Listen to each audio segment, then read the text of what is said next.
नमस्कार, मैं हूं कौशल और आप देख रहे हैं न्यूज़ 40।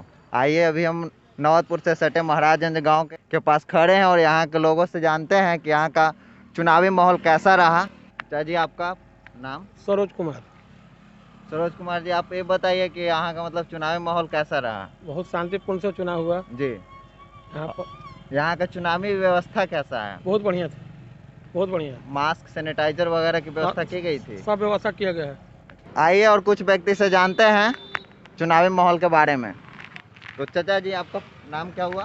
मेरा नाम संजय कुमार हुआ जी। आज हम अभी महाराजगंज के चुनाव क्षेत्र में खड़ा हैं, तो बता सकते हैं कि यहाँ पर चुनावी व्यवस्था का क्या हाल रहा? सबसे अच्छा रहा जी। आपका नाम? बाल गोविंद हुआ जी। अभी हम महाराजगंज के बूथ के पास खड़े हैं, तो यहाँ का चुनावी व्यवस्था कैसा रहा? बहुत बढ़िया, बहुत शांति ढंग से हुआ मतदान। जी। बहुत बढ़िया। यहाँ पर सैनिटाइजर वगैरह की व्यवस्था की गई? व्यवस्था हर चीज व्यवस्था। जी, धन्यवाद। जानते हैं आपका नाम सर? मेरा नाम प्रकाश रंजन।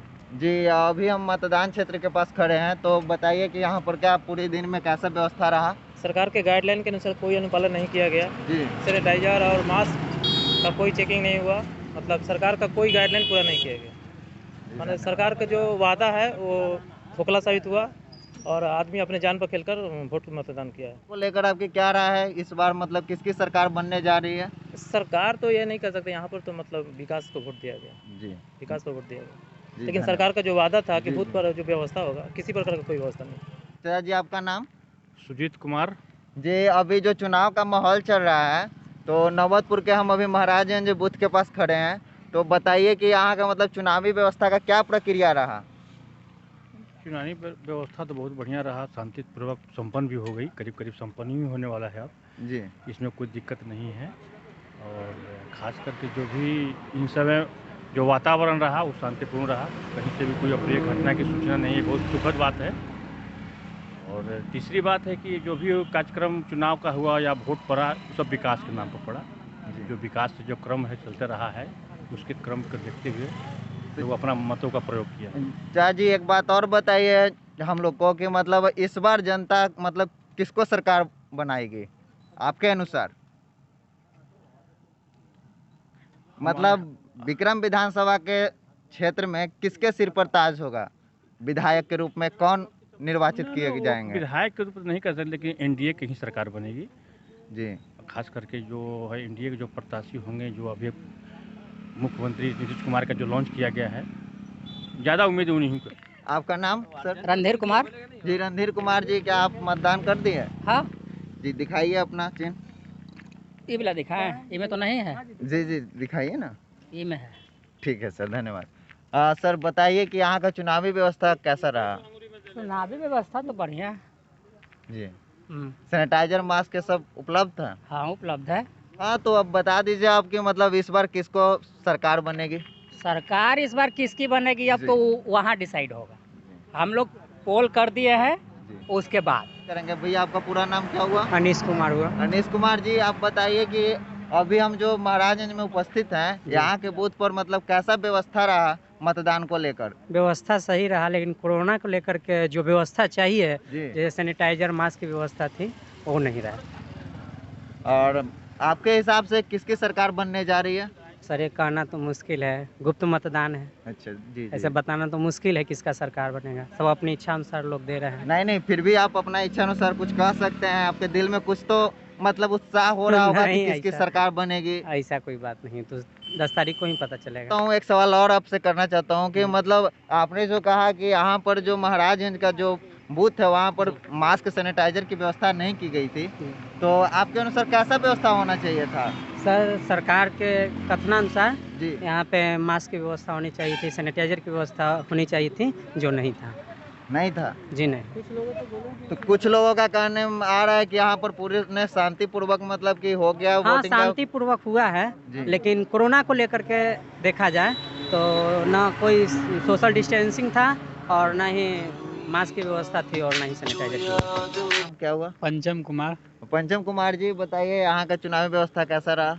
बहुत अच्छा रहा यहाँ का चुनावी माहौल, और यहाँ अच्छा तरह से वोट भी मतदान हुआ। अच्छा। आपके अनुसार किसकी सरकार बनने जा रही है? देखिए अभी कुछ नहीं कहा जा सकता है, जब तक गिनती नहीं होगा तब तक अभी कोई किसी को कहेगा भाजपा के बन रहा है, आरजेडी के बन रहा है, कांग्रेस के बन रहा है। जब तक गिनती नहीं होगा जब तक अभी कोई कहा नहीं जा सकता है। आपका नाम सर? सरजुग प्रसाद वर्मा।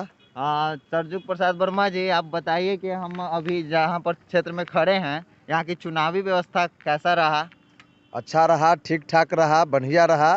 लेकिन सबसे बड़ी दुख की बात यह है कि हमारे ही एक मित्र हैं जिनकी नाम सरोज कुमार था, उनको वोट जो है किसी अदर व्यक्ति ने वोट डाल दिया और दे दिया, और उनको मतदान करने से उनकी अधिकार को छीन लिया गया, जिसके तहत हम लोगों ने आवाज़ उठाने का काम किया। सरोज कुमार ने भी अपना मीडिया के तहत आवाज़ उठाने का काम किया, जिसके तहत उनको फिर से बैलेट पेपर पर उनको वोट दिलवाया गया। वहाँ के पीठासीन पदाधिकारी लोग मिल करके उनको बैलेट पेपर से ही वोटिंग करवाने का कार्य किए। मतलब उनका मतदान का हक फिर से मिल गया? फिर से मिला। एक बात और आपसे पूछना चाहेंगे कि इस बार किसकी सरकार बनने जा रही है? इस समय सरकार जो है महागठबंधन के बनने जा रही है जी। और राज्य में किसकी सरकार होगी? राज्य की सरकार की मैं बात बोल रहा हूँ कि महागठबंधन का ही होने जा रही है। आइए हम अगले व्यक्ति से जानते हैं कि इस बार जो नवतपुर से सटे महाराजगंज में वोट पड़ा है, तो वहाँ का क्या निर्वाचन व्यवस्था की गई थी? निर्वाचन व्यवस्था तो देखा गया कि हमारे गांव के एक साथी हैं सरोज कुमार जी। उनका वोट कोई और उनके नाम पर दे के निकल गया। 10 बजे का यह घटना है, और वो आए 10 बजे तो उनको सूचना मिला कि आपका नाम पर कोई किसी ने वोट दे दिया। तो सरकार की यह तो व्यवस्था है। तो कहने का मतलब है आपका कि उनका मतदान का अधिकार छीन लिया गया? अधिकार उसका छीन लिया गया नहीं, उसके नाम पर कोई और दे दे रहा है। क्या सरकार का यही व्यवस्था है? सुशासन बाबू की सरकार में कैसा कुशासन है? तो मतलब वो आज वोट नहीं दे पाए? उसका वोट के अधिकार से छीन लिया गया। महत्वपूर्ण जो होता है सब वोट ही होता है, सबको समान अधिकार है कि एक वोट देगा, और उसका ही वोट छीन लिया जाता है। नहीं, जैसे कि अभी हम एक अगले व्यक्ति से जाने हैं कि उनका वोट मतलब कि वॉलेट के थ्रू दिया गया है। तो हो सकता है दिया गया होगा, मगर हमको तो यही सूचना मिला कि उसके नाम पर कोई और व्यक्ति वोट दे दिया। आइए हम अगले व्यक्ति से जानते हैं कि नवतपुर से सटे जो महाराजगंज ग्राम है, वहाँ पर वोट की व्यवस्था कैसी रही। और आप तो जानते हैं कि कोरोना काल के प्रथम चुनाव है, तो बताइए चाचा जी, आपका पूरा नाम क्या हुआ? मेरा पूरा नाम हुआ डोमन प्रसाद वर्मा, बुझ गए। और हम लोग महाराजगंज में यहाँ पर पोलिंग बूथ शांतिपूर्वक से हुआ, और हम लोग सरकार की नीति गलत के चलते हम लोग का बोले कि महागठबंधन के सरकार बनाने जा रहे हैं। किस लिए कि बहुत छात्र, किसान, मजदूर बहुत तंगी है, न छात्रों को कहीं पर नौकरी लग रहा है, न कोई व्यवस्था है। इसलिए यहाँ मतदान हम लोग खिलाफ में महागठबंधन के दे रहे हैं। हम उम्मीद करते हैं कि पूरे बिहार में महागठबंधन जो 5 दलों का है उसका सरकार बने। उसका मुख्य सरकार का मुखिया तेजस्वी जी रहेंगे। चाचा जी, आपका नाम? अच्छा रहा, अरुण यादव जी। आपका घर? महाराजगंज। तो चाचा जी, यहाँ पर चुनावी व्यवस्था कैसा रहा? यहाँ का माहौल क्या रहा? बहुत अच्छा रहा। सरकार किसकी बनेगी? अब तो किसका बनता है वो तो वोटे बतावेगा। अच्छा जी, धन्यवाद।